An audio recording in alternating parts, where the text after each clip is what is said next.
India और China दोनों ने एक ही लाइन से शुरुआत की थी।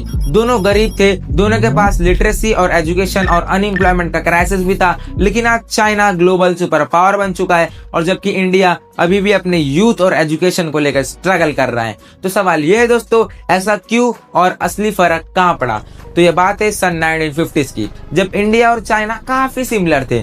दोनों एक एग्रियन सोसाइटी और एक एग्रियन कंट्री कहलाते हैं। एग्रियन कंट्री मतलब एक ऐसी कंट्री जो बेसिकली अपना पूरा डिपेंडेंसी एग्रीकल्चर पे करती हो। दोनों के पास पॉवर्टी की एक बहुत ही बड़ी समस्या थी दोस्तों, और दोनों कंट्री वर्ल्ड जीडीपी में बहुत ही छोटा कंट्रीब्यूशन करते थे। लेकिन आखिर 70 साल बाद ऐसा क्या हुआ कि China the second largest economy बन गया और इंडिया अभी भी डेवलपिंग कंट्री का लेबल लगा के घूम रहा है? तो दोनों की जर्नी एक साथ शुरू हुई थी, तो आज हम पीछे कैसे रह गए? तो चलिए आज हम इसी वीडियो में हम कवर करेंगे।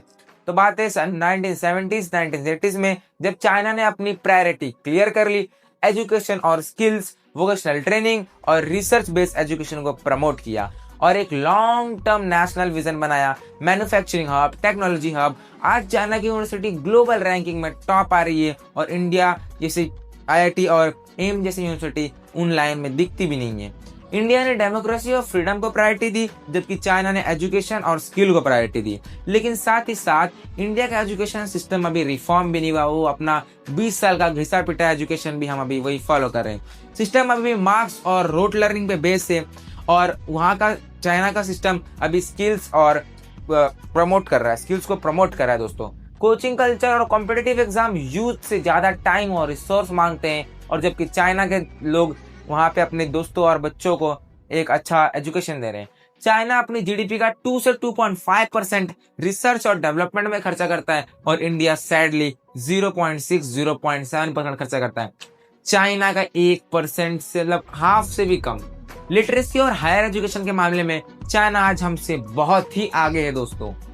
चैलेंज कर रहा है हमको चाइना, और हम इंडिया एक लोटा कटोरा लेके खड़े हैं। तो सवाल उठता है दोस्तों, गलती सिर्फ गवर्नमेंट पॉलिसीज की है या फिर हमारी सोसाइटीज भी इसके पीछे रिस्पॉन्सिबल है, जो कि मार्क्स मार्क्स मार्क्स और डिग्री और स्किल को ज्यादा इंपॉर्टेंस देती नहीं है? चाइना ने प्लानिंग की, इंडिया ने स्लोगन गाए और जुमले गाए। तो आज दोस्तों रिजल्ट आप सभी के सामने है। आज भी लेट नहीं हुआ दोस्तों।